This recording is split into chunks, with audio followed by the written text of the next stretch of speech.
10ാം class Kerala പാഠാവലിയിലെ Christmas പരീക്ഷയ്ക്ക് ചോദിക്കാവുന്ന 6 മാർക്കിൻ്റെ ചോദ്യങ്ങളും അതിൻ്റെ ഉത്തരങ്ങളുമാണ് ഈ വീഡിയോയിൽ ഉൾപ്പെടുത്തിയിരിക്കുന്നത്.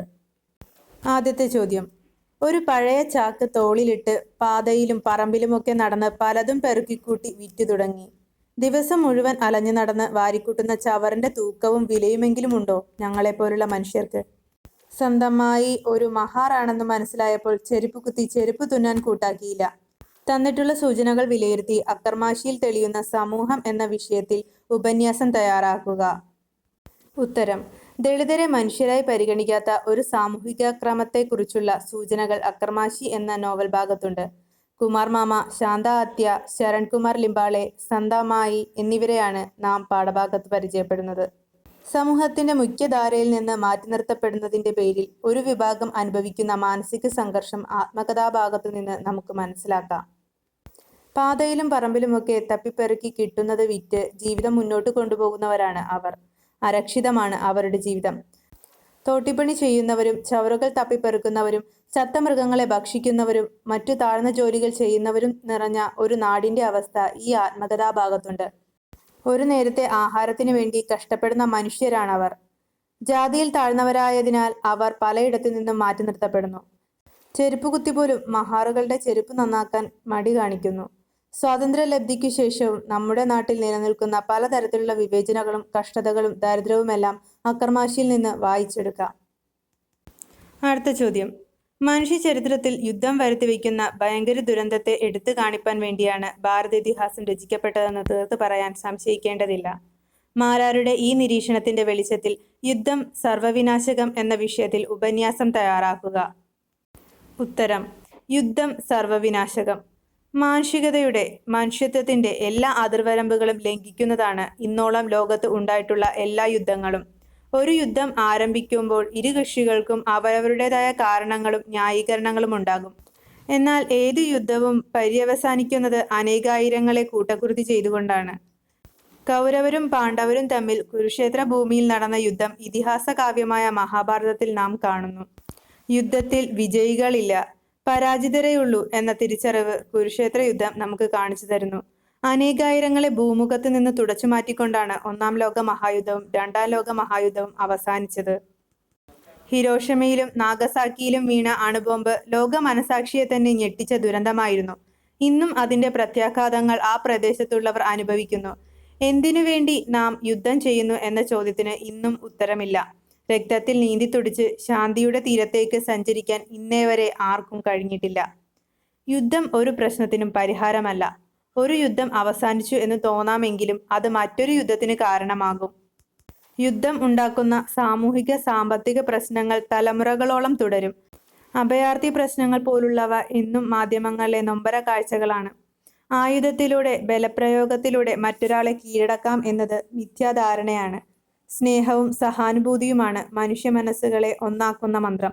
സംഘർഷം ഒഴിവാക്കി സമാധാനവും ശാന്തിയും പുലരുന്ന ഒരു ലോകത്തിനു വേണ്ടിയാവണം നാം പ്രാർത്ഥിക്കേണ്ടത്. അടുത്ത ചോദ്യം: നീ എൻ്റെ ഹൃദയത്തിനകത്താണോ നിൽക്കുന്നത് എന്ന് ചോദിക്കുന്ന വിസ്മയത്തോടെ ദസ്തേവ്സ്കി അന്നയുടെ കണ്ണുകളിലേക്ക് നോക്കി. ദസ്തേവ്സ്കിയുടെ ആത്മസംഘർഷങ്ങൾ നിറഞ്ഞ ജീവിതത്തിലേക്ക് ഒരു സങ്കീർത്തനം പോലെ കടന്നുവന്ന പെൺകുട്ടിയാണോ അന്ന? നിങ്ങളുടെ അഭിപ്രായം രേഖപ്പെടുത്തുക. ഉത്തരം: ദസ്തേവ്സ്കിയുടെ ജീവിതത്തിൽ അന്നയ്ക്ക് നിർണായക സ്ഥാനമാണുണ്ടായിരുന്നത്. ദസ്തേവ്സ്കിയുടെ ഏകാന്തതയ്ക്കും സംഘർഷഭരിതമായ ജീവിതത്തിനും താങ്ങായി ഒരു സങ്കീർത്തനം പോലെ അന്ന കടന്നുവരുന്നു. നിശ്ചിത സമയത്തിനുള്ളിൽ എഴുതി പൂർത്തിയാക്കേണ്ട ഒരു നോവലിന്റെ രചനയിൽ ദസ്തേവ്സ്കിയെ സഹായിക്കാൻ സ്റ്റെനോഗ്രാഫറായി എത്തിയതാണ് അവൾ. ഹൃദയത്തിനുമേൽ ദൈവത്തിന്റെ കയ്യൊപ്പുള്ള ആ സാഹിത്യകാരന്റെ സിദ്ധികളിൽ അവൾക്ക് ബഹുമാനവും ആദരവുമുണ്ട്. തന്റെ ജീവിതത്തെയും കൃതികളെയും പൂർണ്ണമായി മനസ്സിലാക്കാൻ കഴിയുന്നവളാണ് അന്ന എന്ന് ദസ്തേവ്സ്കി തിരിച്ചറിയുന്നു. ആത്മശതങ്ങളെ സ്വന്തം കഥാപാത്രങ്ങൾക്ക് വീതിച്ചു കൊടുക്കുകയല്ലേ ദസ്തേവ്സ്കി ചെയ്യുന്നതെന്ന അന്നയുടെ ചോദ്യം അദ്ദേഹത്തെ പൂർണ്ണമായി അവൾ മനസ്സിലാക്കി എന്നതിന് തെളിവാണ്. ബാഹ്യമായ സ്നേഹത്തിനപ്പുറം ഹൃദയം കൊണ്ട് പരസ്പരം അറിഞ്ഞവരായിരുന്നു ദസ്തേവ്സ്കിയും അന്നയും. സംഘർഷഭരിതമായ ജീവിത മുഹൂർത്തങ്ങളിലൂടെ കടന്നുപോയ ദസ്തേവ്സ്കിയുടെ ജീവിതത്തിൽ സാന്ത്വനമായി, സങ്കീർത്തനമായി മാറാൻ അന്നയ്ക്ക് കഴിയുന്നു. അടുത്ത ചോദ്യം: വാതിൽക്കൽ നിൽക്കുന്ന ആ വൃദ്ധ അവരെ താനെന്ന് യഥാർത്ഥമായി കണ്ടിരിക്കുന്നു. മാഡം തലത്തല്ല, ലേഡിയല്ല, സാമൂഹ്യ പ്രവർത്തകയല്ല, അമ്മ, വെറും അമ്മ. എന്തൊരു ഉയർച്ചയായിരുന്നു അത്! എന്തൊരു അഭിമാനമായിരുന്നു. അമ്മേ, ഭവതി ഭാഗ്യവതിയാണ്. അവസാനമെങ്കിലും സ്ത്രീയുടെ ഈ വിശ്വരൂപം ദർശിച്ചുവല്ലോ. വിശ്വരൂപം. മാഡം തലത്തിനെ കുറിച്ചുള്ള സുധീറിന്റെ പരാമർശത്തെ നിങ്ങൾ എങ്ങനെ വിലയിരുത്തുന്നു? പാഠഭാഗത്തെ മറ്റ് സന്ദർഭങ്ങളും വർത്തമാനകാല സ്ത്രീ അവസ്ഥകളും വിമർശനാത്മകമായി വിശകലനം ചെയ്ത് സ്ത്രീയും സമൂഹവും എന്ന വിഷയത്തിൽ എഡിറ്റോറിയൽ തയ്യാറാക്കുക. ഉത്തരം: സ്ത്രീയും സമൂഹവും. ന്യൂയോർക്കിലും ലണ്ടനിലും ചക്രവർത്തിനിയെപ്പോലെ ജീവിച്ച മിസ്സിസ് തലത്തിനെ വർഷങ്ങൾക്കു ശേഷമാണ് സുധീർ വീണ്ടും കാണുന്നത്. അതും നാട്ടിൽ വെച്ച്, പട്ടണത്തിലെ ഒഴിഞ്ഞ കോണിലുള്ള ഒരു വീട്ടിൽ. ലണ്ടനിലും ന്യൂയോർക്കിലും വെച്ച് കണ്ട മാഡം തലത്തുമായി യാതൊരു സാമ്യവും ഇന്ന് സുധീറിന്റെ മുന്നിൽ നിൽക്കുന്ന മിസ്സിസ് തലത്തിനില്ല. സ്വീകരണ മുറിയിലും ക്ലബിലും നാടകശാലകളിലും പറന്നു നടക്കുന്ന ഉന്മേഷഭരിതയായ ലേഡിയായിരുന്നു അവർ. പൗരസ്ത്യ സംസ്കാരം മുഴുവൻ അവർ മറന്നിരുന്നു. ഔപചാരികമായി ചിട്ടപ്പെടുത്താതെ ചിരിക്കാനോ കരയാനോ കൂടി അവർക്ക് കഴിയുമെന്ന് സുധീർ മനസ്സിലാക്കിയിരുന്നില്ല. അങ്ങനെയുള്ള മാഡം തലത്താണ് ഇപ്പോൾ ഒരു വൃദ്ധ തപസ്വിനിയുടെ രൂപത്തിൽ സുധീറിന് മുന്നിൽ നിൽക്കുന്നത്. മാഡം തലത്തിൽ നിന്നും കുഞ്ഞിക്കുട്ടി അമ്മയിലേക്കുള്ള അവരുടെ ഈ മാറ്റത്തെക്കുറിച്ച് ആ വൃദ്ധ മാഡം തലത്തല്ല, ലേഡിയല്ല, സാമൂഹിക പ്രവർത്തകയല്ല, അമ്മ, വെറും അമ്മ എന്നാണ് സുധീർ പറയുന്നത്. സ്ത്രീയുടെ വിശ്വരൂപം മാതൃഭാവമാണെന്ന സൂചനയാണ് ഈ ഭാഗത്തുള്ളത്. ആ ചിന്ത പകർന്നു നൽകിക്കൊണ്ടാണ് ഈ കഥ അവസാനിക്കുന്നത്.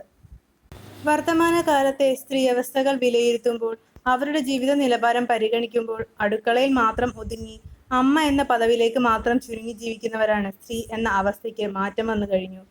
പുരുഷനൊപ്പം തന്നെ സമൂഹത്തിൽ ഇടപെടുകയും ഉത്തരവാദിത്തങ്ങൾ ഏറ്റെടുക്കുകയും ചെയ്യുന്നവരാണ് ഇന്നത്തെ സ്ത്രീകൾ. കുടുംബത്തിൽ എന്നതുപോലെ ഇന്ന് സ്ത്രീകൾ സമൂഹത്തിൻ്റെയും ഭാഗമാണ്. സാമൂഹിക, സാംസ്കാരിക, രാഷ്ട്രീയ മേഖലകളിലെല്ലാം സ്ത്രീകൾക്ക് അവരുടേതായ ഇടമുണ്ട്. വ്യത്യസ്ത മേഖലകളിൽ അവർ തങ്ങളുടെ വ്യക്തിമുദ്ര പതിപ്പിച്ചു കഴിഞ്ഞു. സമൂഹത്തെ മുന്നോട്ട് നയിക്കാൻ പുരുഷനും സ്ത്രീയും ഒന്നിച്ചു പ്രവർത്തിക്കുന്ന ഒരു കാലത്തിലൂടെയാണ് ഇന്ന് നാം കടന്നു പോകുന്നത്.